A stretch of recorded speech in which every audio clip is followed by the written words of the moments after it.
এক এক ভাবে রেখেছেন, মানুষকে আল্লাহ তাআলা রব্বুল আলামিন আবাদ করছেন, আর এই মানুষ দিয়ে এই পৃথিবীটাকে আবাদ করছেন আল্লাহ।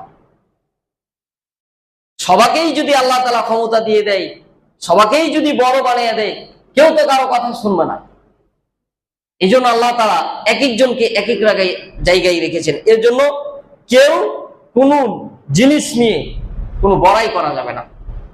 এই যে যখন বড়াই করবে, অহংকার করবে যে আমি সবকিছু পারি, আর কেউ পারে না, আমার দ্বারাই আমার অনেক কিছু, এই সে উমুক ধুমুক ইত্যাদি, অনেক, তো অহংকারের তো শেষ নাই। বিভিন্ন বিষয় নিয়ে অহংকার করা যায়। যার কাছে যে বিষয়টা আছে সে বিষয় নিয়ে অহংকার করে। এইটাই হচ্ছে অহংকারের আবিধানিক অর্থ। পারিভাষিক সংজ্ঞা বলা যায় যেটা, যে আপনাকে অহংকারটা, তাকাব্বুরটা এমন একটা অভ্যাস যে আপনাকে সত্যটাকে প্রত্যাখ্যান করতেই হবে। মানে সত্যটাকে আপনি গোপন করে নেবেন, আপনাকে করতে বাধ্য। এটা হচ্ছে অহংকার। যেমন ধরেন আপনি একটা ভুল করেছেন, তা আপনাকে বলা হয়েছে যে তুমি এটা ভুল করেছো। না, আমি ভুল করতে পারি নাকি, আমার ভুল হয়। মানে উনি স্বীকারই করবে না, উনার ভুলই হয় না। এই যে সত্যটাকে ও গোপন করলো, এই গোপন ও করবেই, উনাকে করতেই হবে, বাধ্য। এটাই হচ্ছে অহংকার, এটাই পারিভাষিক সংজ্ঞা। আমার ভাইরা, অহংকার এত বড় পাপের কাজ, এত বড় গুনার কাজ, অহংকার এত জঘন্যতম পাপ, যেই পাপটা ইসলামের ইতিহাসে সর্বপ্রথম শুরু হয়েছিল কার মাধ্যমে বলেন? এই অহংকারটা সর্বপ্রথম শুরু হয়েছিল ইবলিসের মাধ্যমে।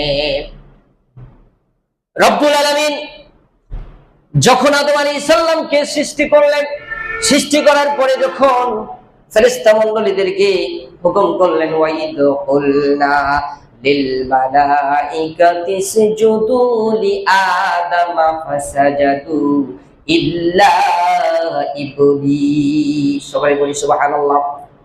রব্বুল আলামিন যখন আদম আলাইহিস সালামকে সৃষ্টি করার পরে সকল ফেরেশতাকুলকে যখন হুকুম করলেন আদমকে তোমরা সিজদা করো, সাথে সাথে সমস্ত ফেরেশতা কি করলেন? সিজদা করলেন।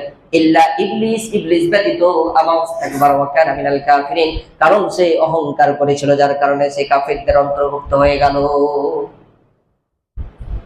এই আজাজিল ফেরেশতা যাকে বলা হতো, ফেরেশতাদের সর্দার যাকে বলা হতো, আল্লাহর নিকট প্রিয় যে ফেরেশতা ছিলেন সে হচ্ছে ইবলিস। আল্লাহ সিজদা করতে বললেন, আর উনি কি করলেন? আল্লাহর হুকুমটাকে প্রত্যাখ্যান করলেন। মানে আপনাকে কি বললাম, আপনার ভিতরে যদি অহংকার থাকে, আমার